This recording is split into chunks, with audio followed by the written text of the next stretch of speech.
Hi everyone, this is Chris Safarova. I am a CEO, as you know, guys, of firmsconsulting.com and strategytraining.com. And today we have with us Ryan McAnnally-Linz.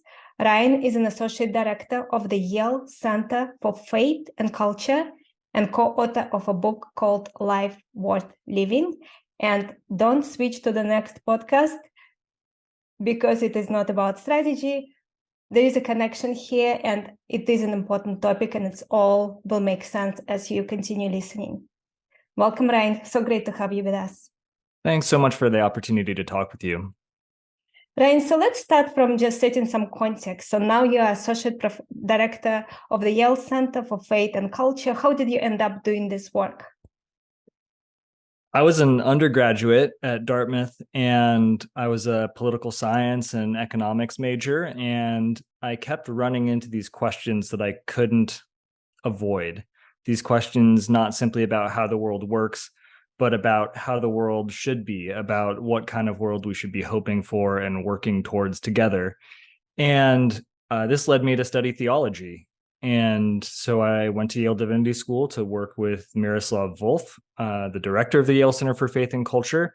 And we struck up a partnership that now has been going for almost 15 years and has resulted in this book, among other things.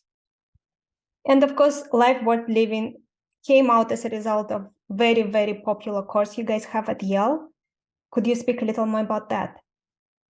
Yeah. So we had this sense about 10 years ago now that students were hungry to have a chance in their classroom to talk about the deep questions of life that keep them up until 2 a.m. in the dorm rooms, and to do that in a way that really could bring the best of their intellectual energies to the heart questions, the questions about the shape of their lives, the direction they were going, their deepest desires, and how those should be formed and how they should live them out.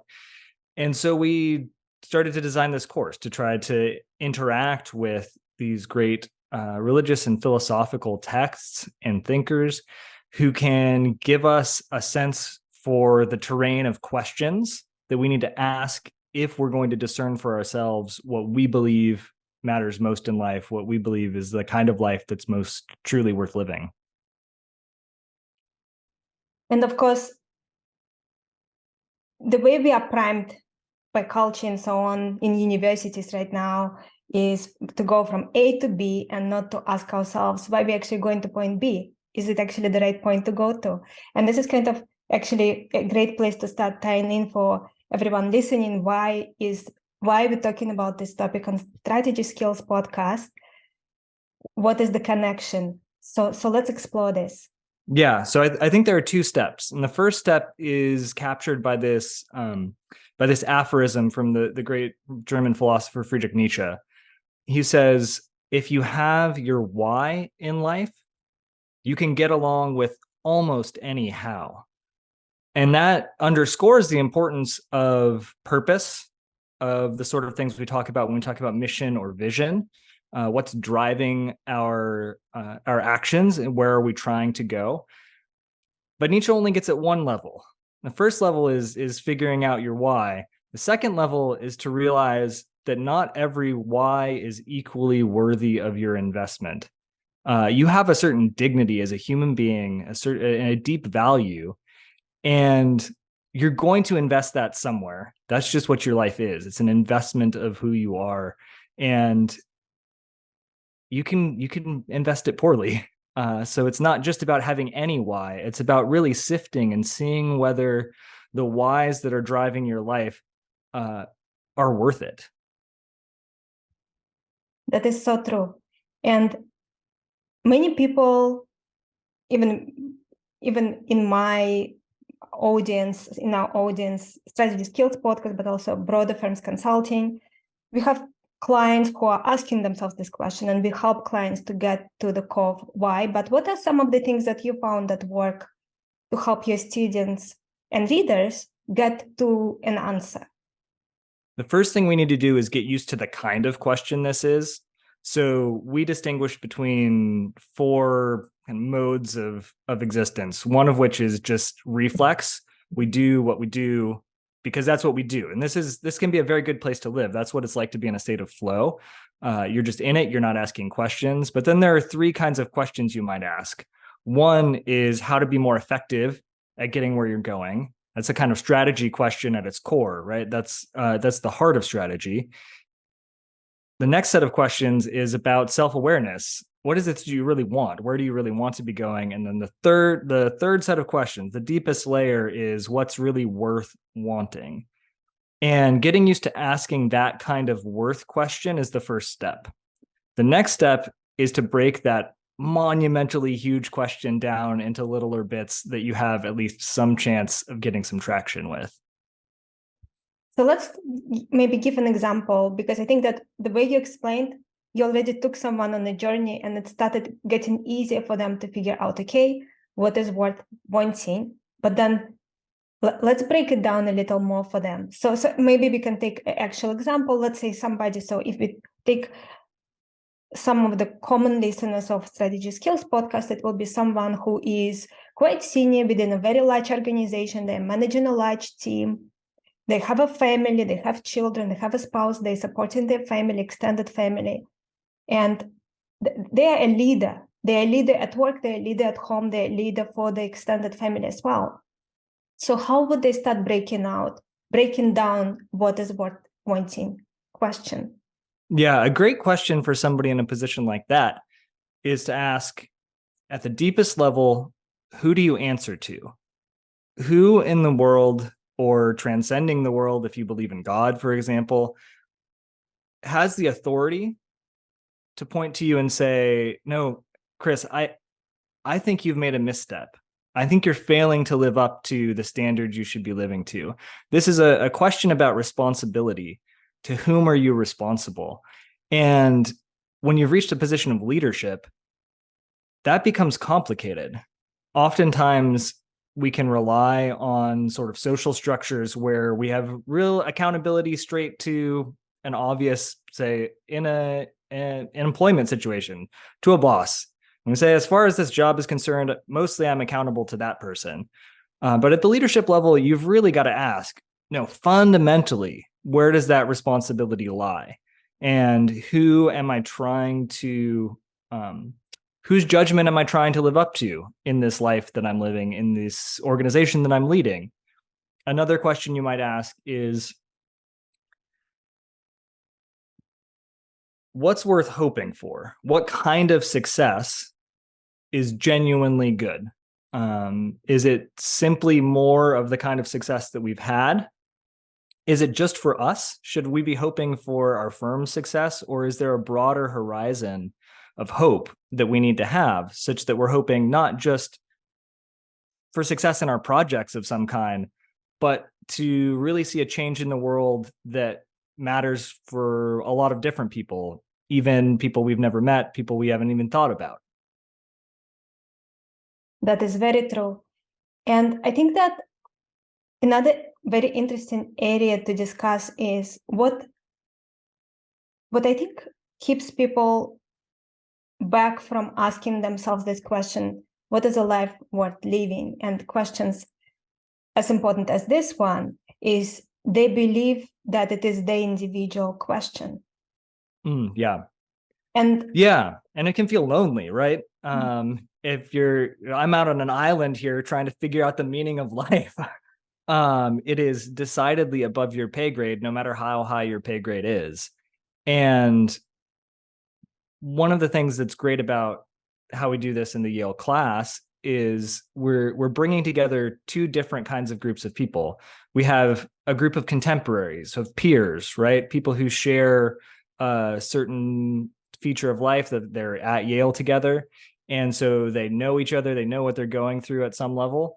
And we bring them together with people from different traditions and perspectives from across history, and some of them from thousands of years ago, who still have valuable things to contribute to the conversation. And when you do this kind of dialogical approach to the big questions of life, suddenly you find that you're not alone.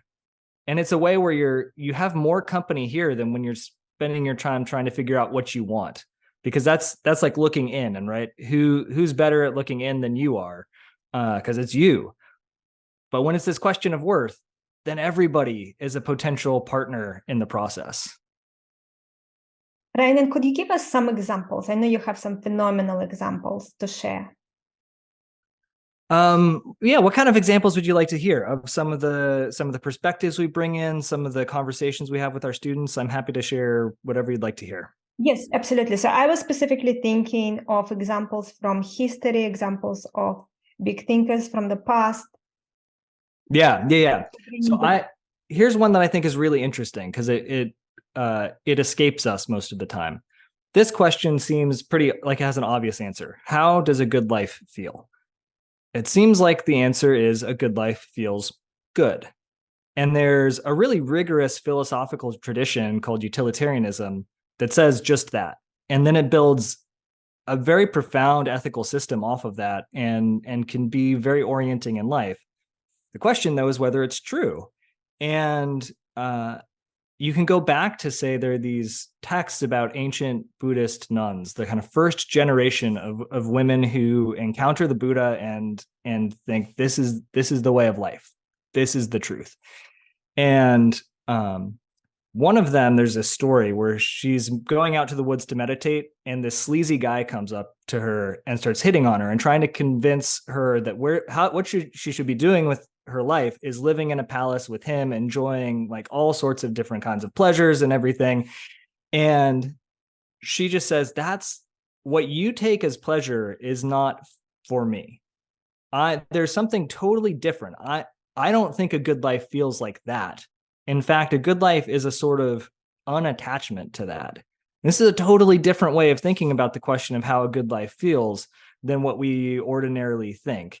And it can be hard to get our heads above the water of our culture to see those other answers unless we're willing to listen to these voices from far away in time and space. And in fact, it becomes very, very dangerous to live a life where you are just trying to please yourself and trying to do things that gives you some kind of pleasure, because what people find quite quickly is that they can never be satisfied. And they just if it's the case that desire just perpetuates itself. And so if all you're doing is moving from kind of seeking pleasure to seeking pleasure, this is, I take it, is the main Buddhist diagnosis of the problem of our existence, is that we're caught up in these cycles of desire. And it's actually seeing the emptiness of that gets you closer to the truth. That is very true. And for someone now listening and thinking, oh, wow, I actually live my life kind of like that. Yes, I'm a good father. Yes, I'm a good leader. But I actually just often think, okay, I will work very hard, but it's all is done so that on Friday I can go and have beer with my friends, and over the weekend I can do everything I want. What should they start thinking? What kind of questions they should start asking themselves to avoid the emptiness that comes with when you just following your desires? Yeah.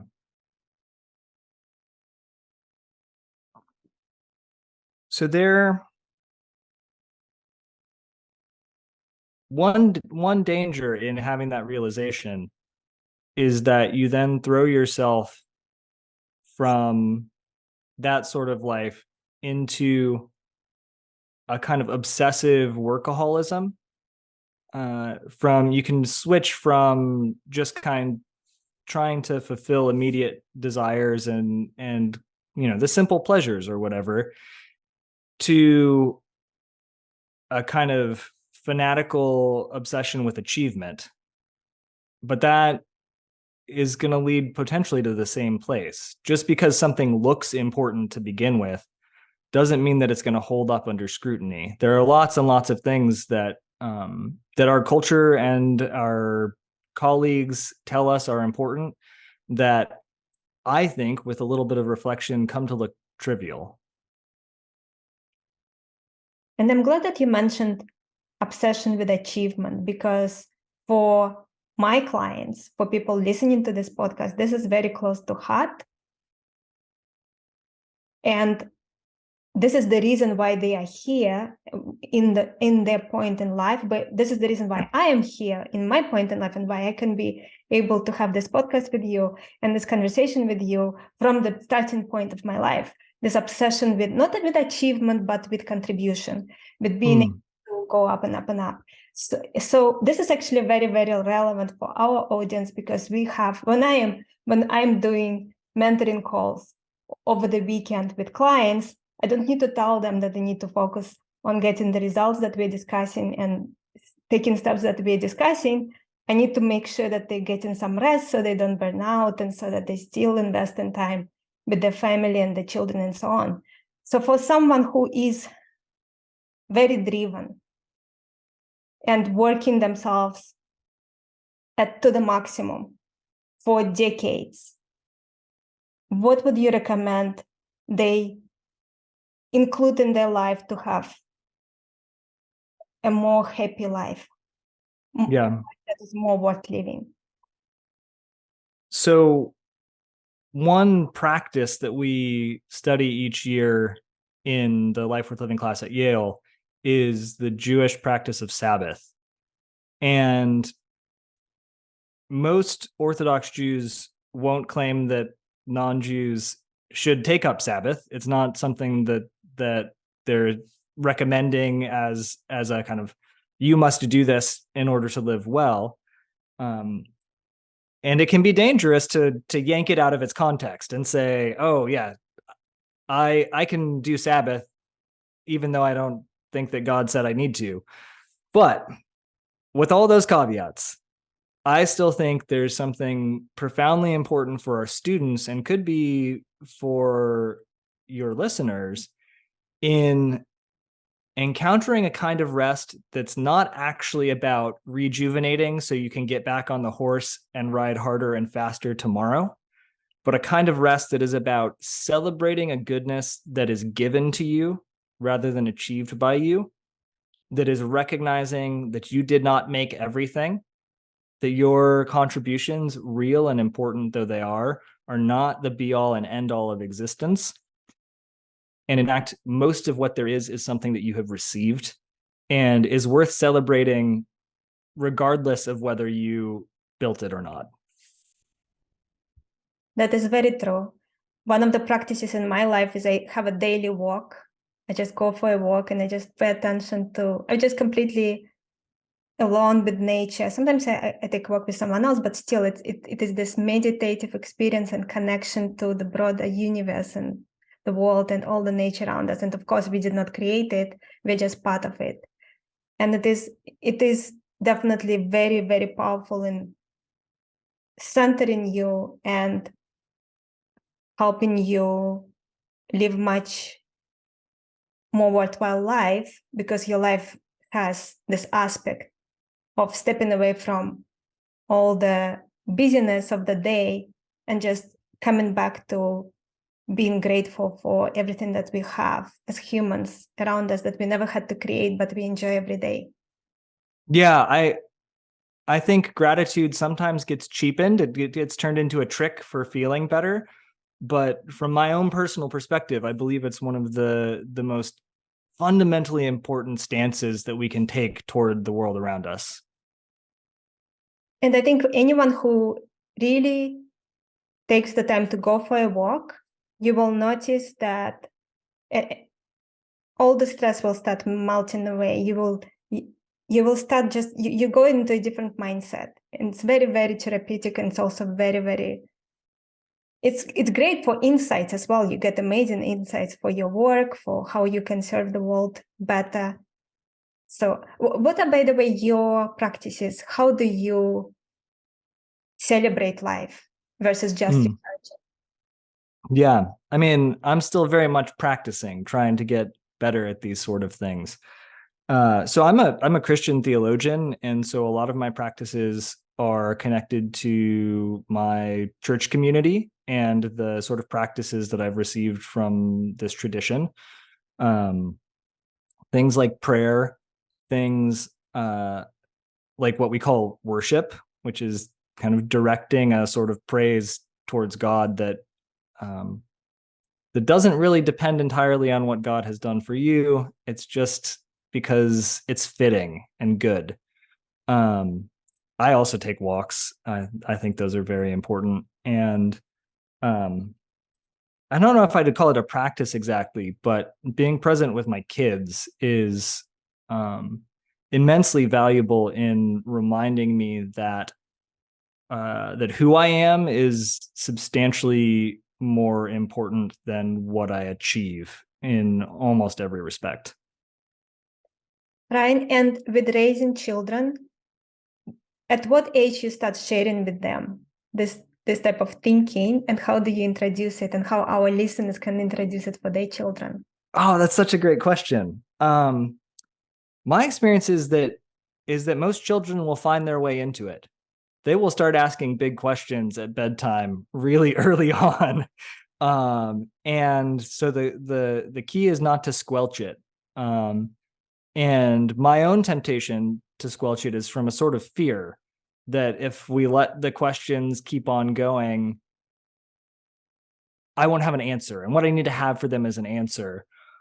But I'm pretty convinced what I need to have for them is a stance of engagement and eagerness and trust that that this kind of questioning isn't fruitless, that it's not just spinning our wheels, and that it's not leading us towards some abyss, but towards some real depth to our lives.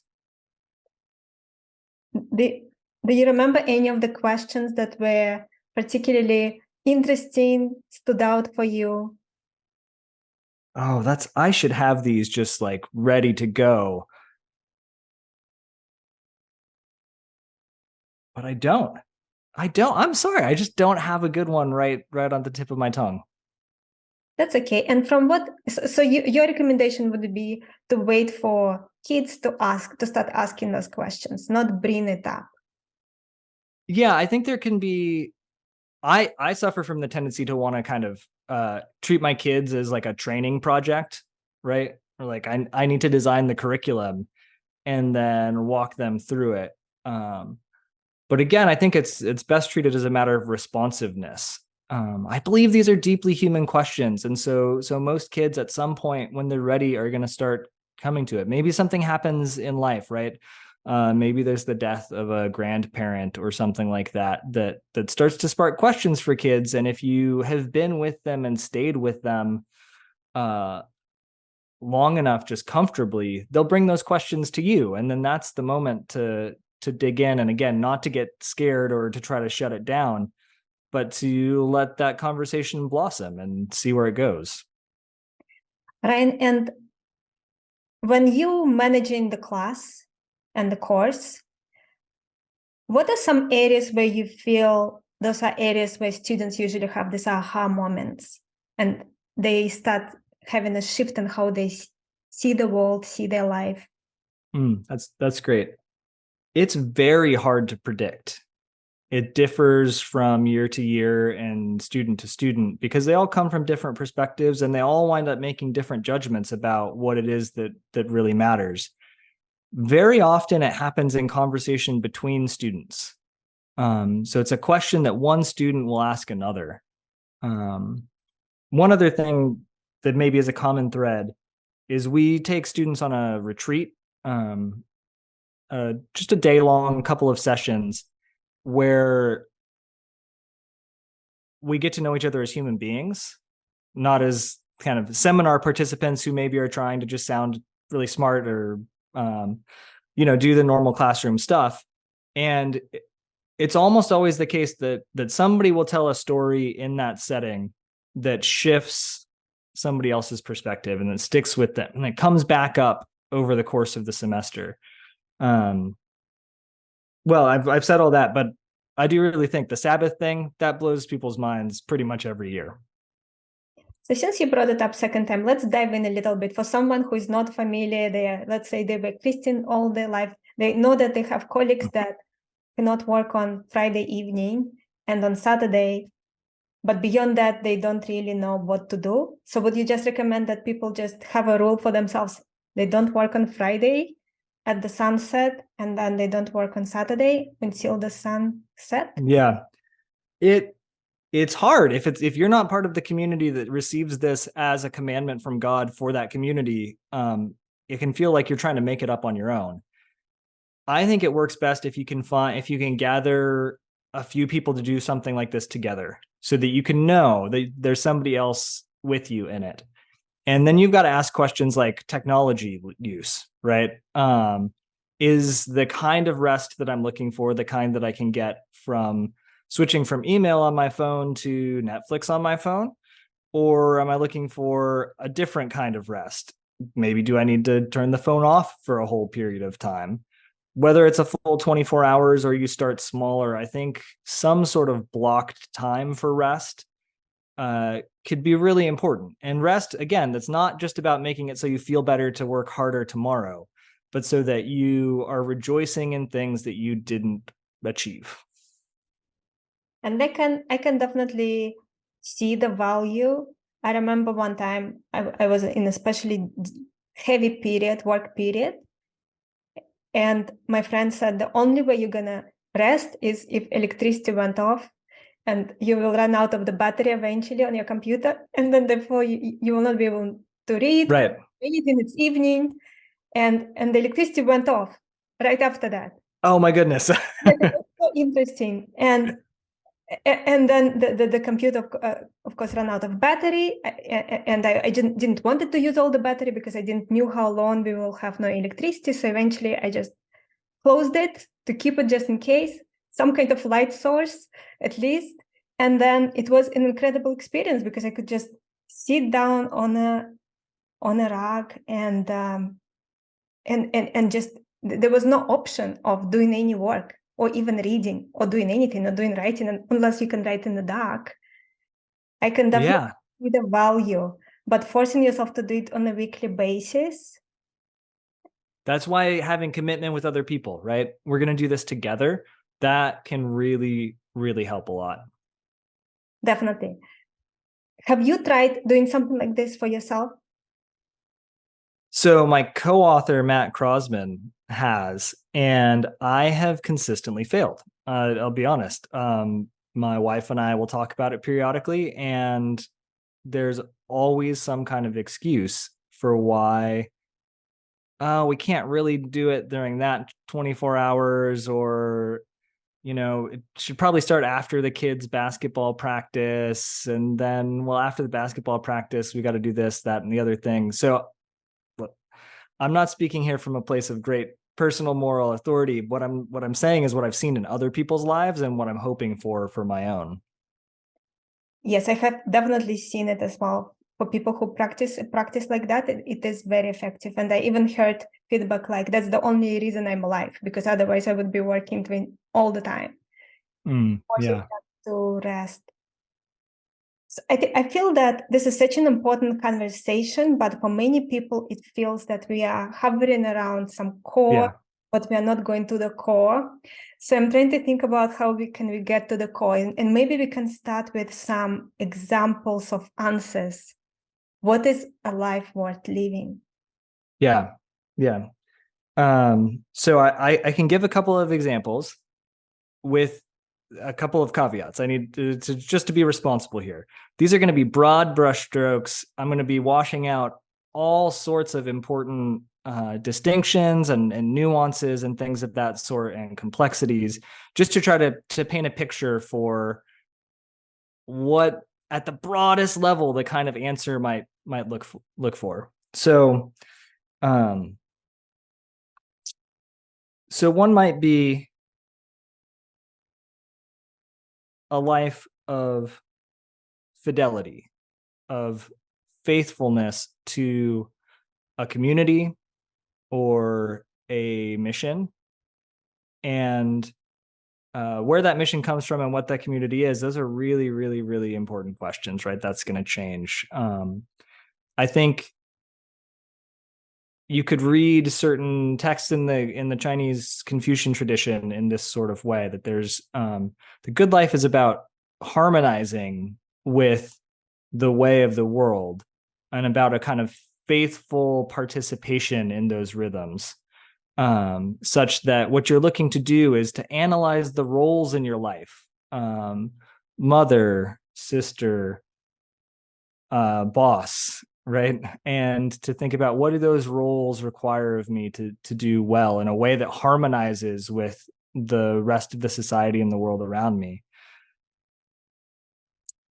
Alternatively, this week in class we're reading some Muslim texts, and here the answer is going to be a radical submission of yourself to God, the creator of the world, and obedience to the way that God has pointed for humans to live, and then flourishing because of that obedience. It winds up being a joyful and abundant life following out of that, but the joy and the abundance come from the submission and the obedience.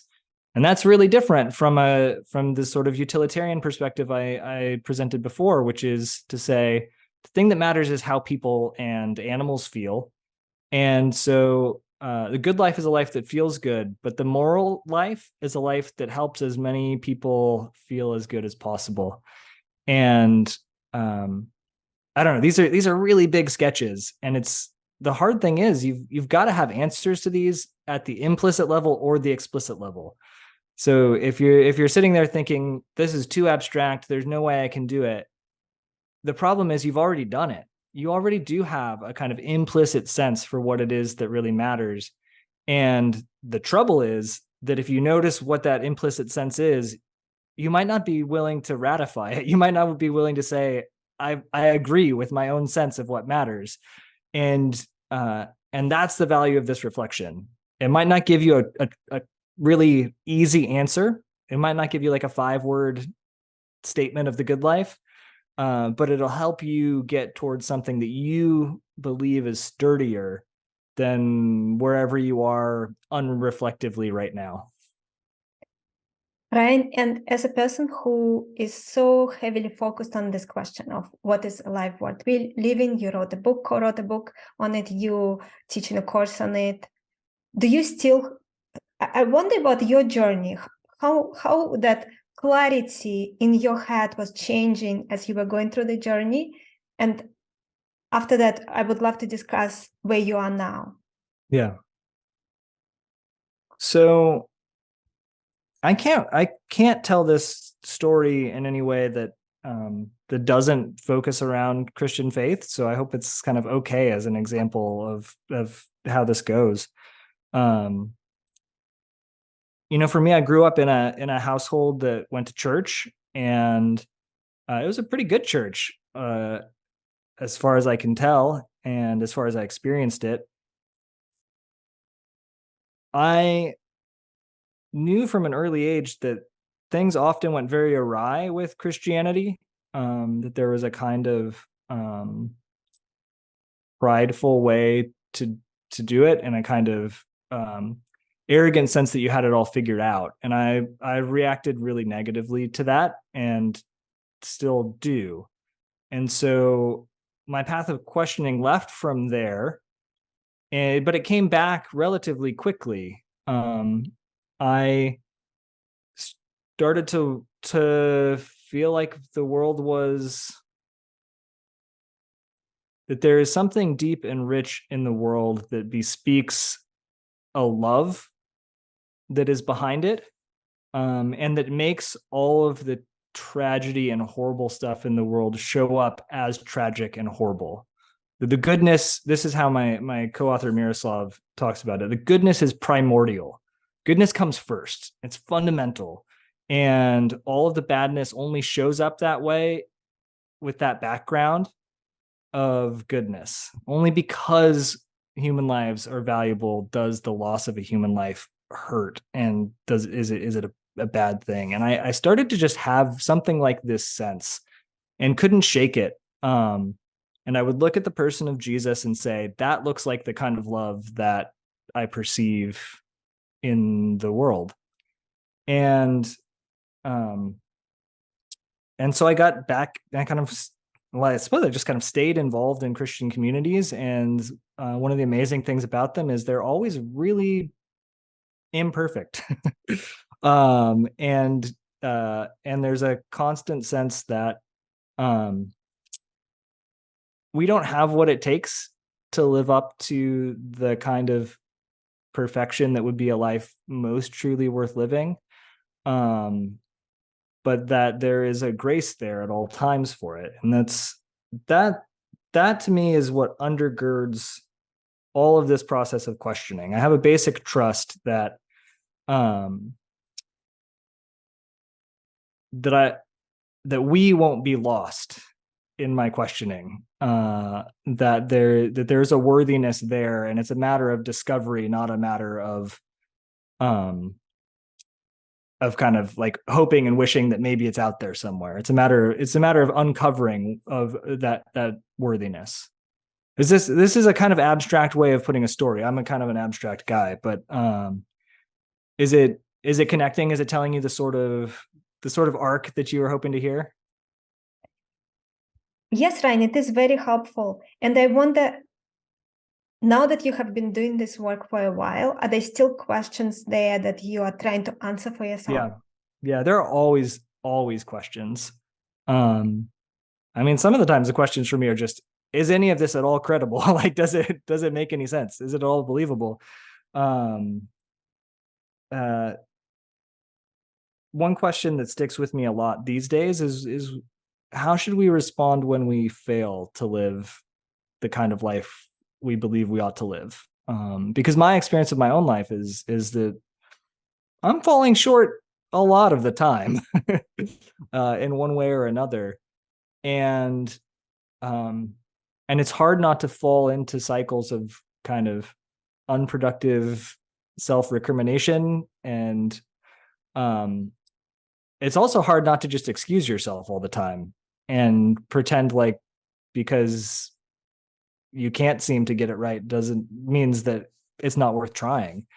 So this is a question that I still am wrestling with, still trying to learn what it means really to respond maturely and productively to those experiences of failure. And I think it is actually completely common for all high achievers. The reason we are high achievers is because we demand a lot of ourselves, and we kind of somewhat critical to ourselves. So over time, we get better at managing it. But this is one of the characteristics of people who are driven. Yeah, and if you take that drive with you into these sort of questions of worth, then the danger is, that you wind up kind of wrecking yourselves on the rock of existential guilt. And as far as I can tell, that's not very helpful. That is very true. And I think one thought that can be very helpful is that you're not alone.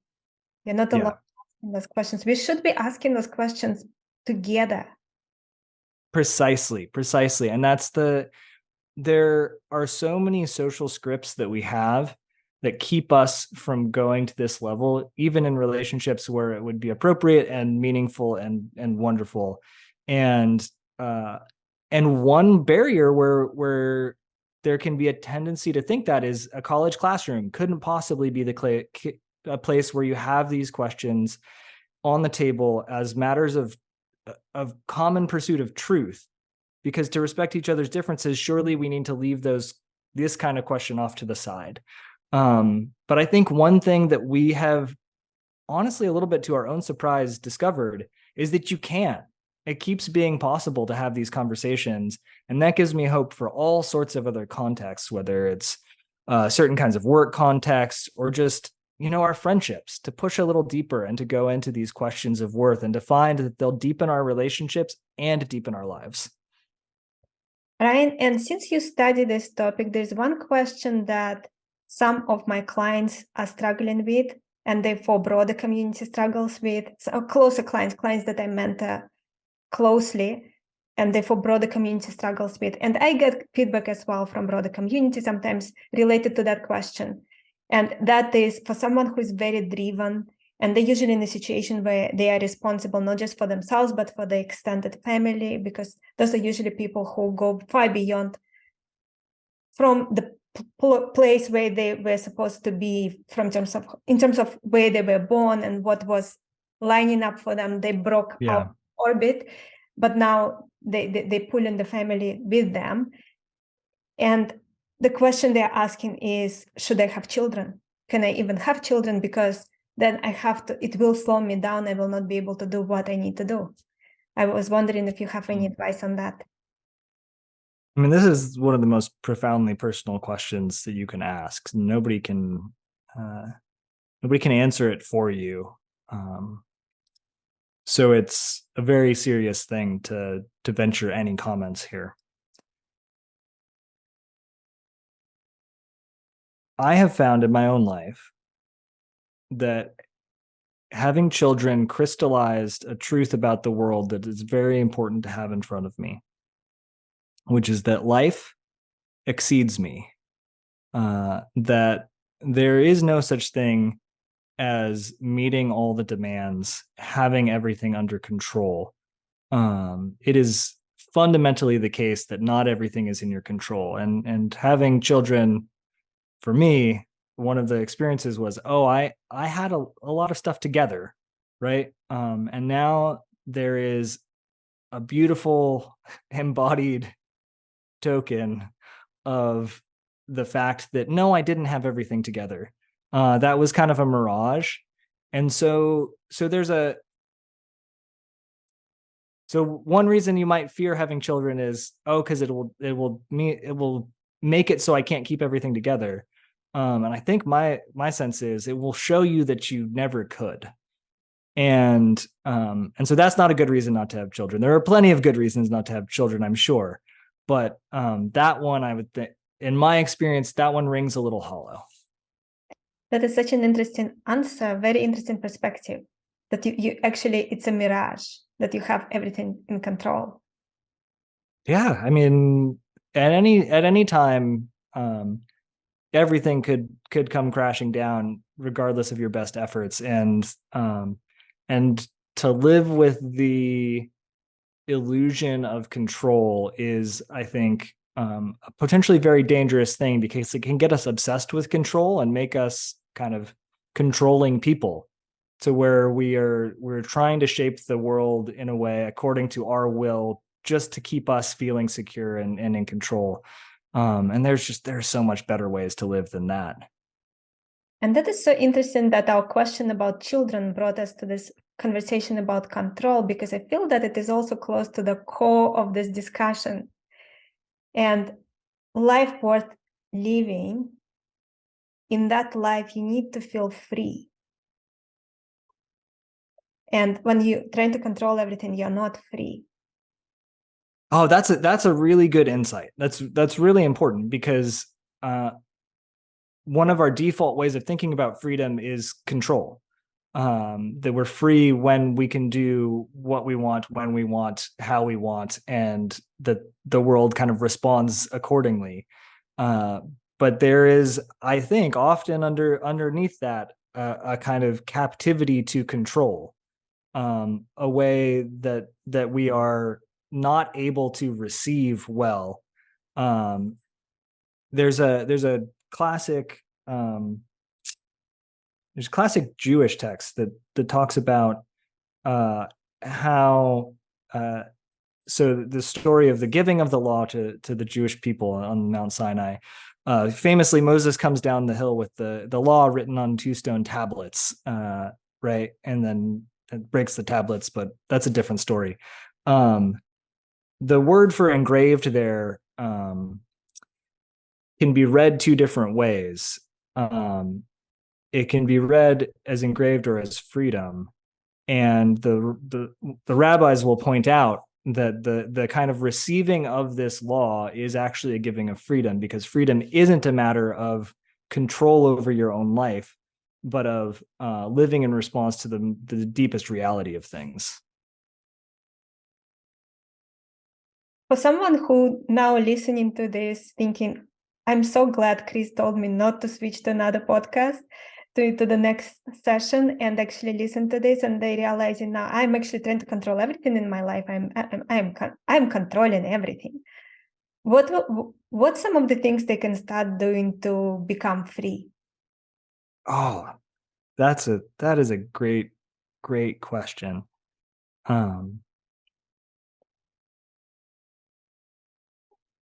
Attention to the world around you, I think, is a really important starting place.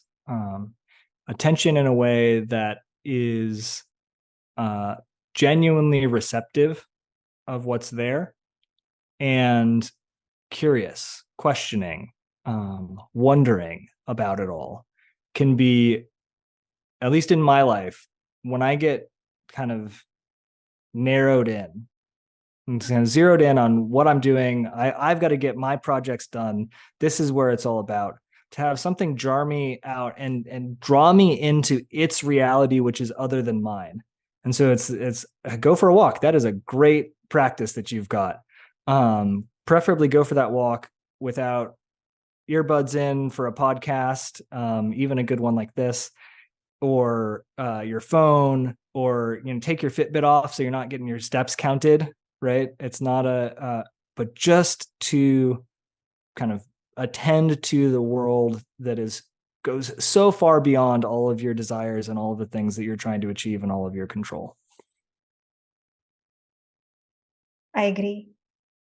Nature is probably the quickest way to start getting closer to this, to breaking free from whatever we're keeping you in captivity, which one of the things is you're trying to control everything, but in fact you are the prisoner.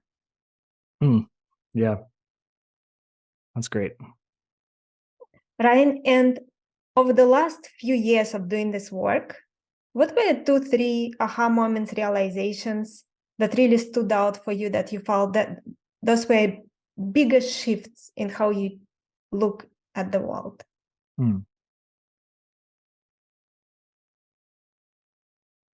So I had we've had the privilege of teaching with a lot of different people who come through, because we teach the class as small seminars and one person can really only manage one of them at a time. And someone who became a really good friend of mine, Angela Gurel,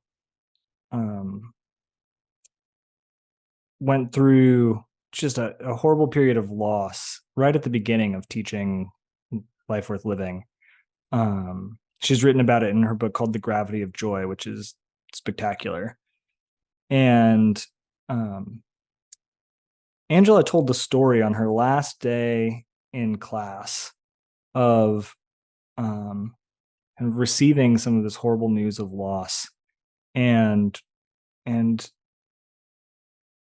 finding herself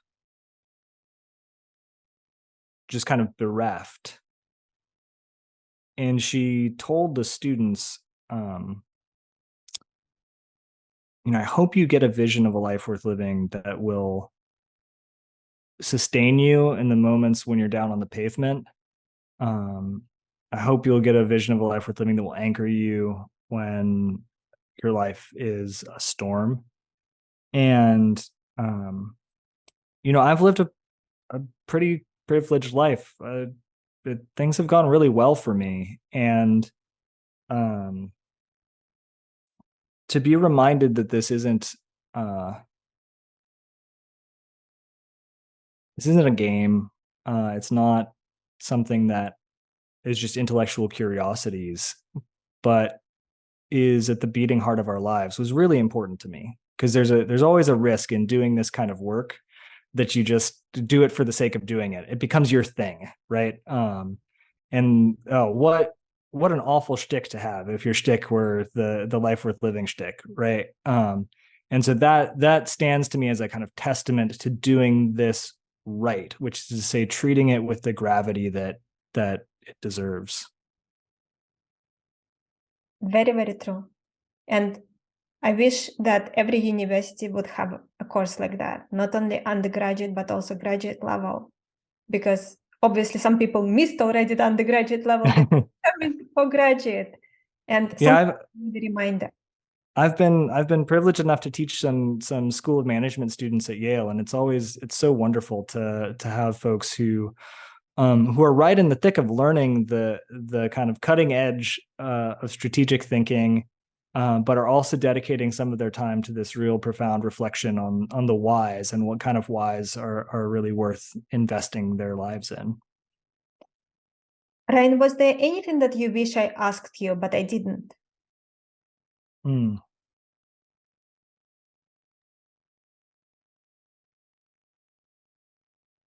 I'm drawing a blank. I there are there are frivolous questions I would have loved for you to ask. Ask me more about my favorite figures and things of that sort. But we've covered a lot of ground in this conversation, and I think we're always biting off more than we can chew with these kind of questions. And so pretty much anywhere you start, there's a rich conversation there to be had, and all the questions wind up coming up one way or another. So thank you. It's been wonderful. Thank you, Ryan. It is a great place to end this session. Before we do you have any final words, and also where people can learn more about you, about the book, and so on? Yeah. So you can go to lifeworthlivingbook.com for to order, to get a discussion guide, because I really do think that conversations in a group of people are the best way to do this. And so we've put together a guide to help you do that, to learn about any events that we've got going on. But the main thing is, we call these kind of questions the question. These are the question of our lives. And for people who are busy and successful, there's always more to do. And so the encouragement would be to find a little time to just carve out a little bit of space for the question, and to let it take root and see what it blossoms into in your life.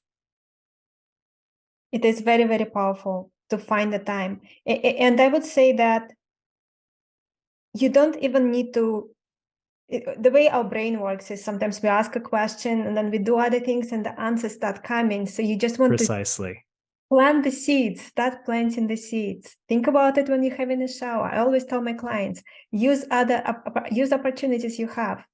So definitely there is time in the day to ask yourself as important question as, what should I be doing? Am I going in the right direction? What my life should be, so it is worth living. So on my deathbed, I actually look back and think, whoa, I had a good life. Exactly. Well, thank you very much, Ryan. Such a pleasure to have you with us. For everyone, again, our guest today is Ryan McAnnally-Linz. Such a beautiful last name. Check out his book. It's called Life Worth Living. And I'm looking forward to see you all next time. Thank you so much. It's been wonderful.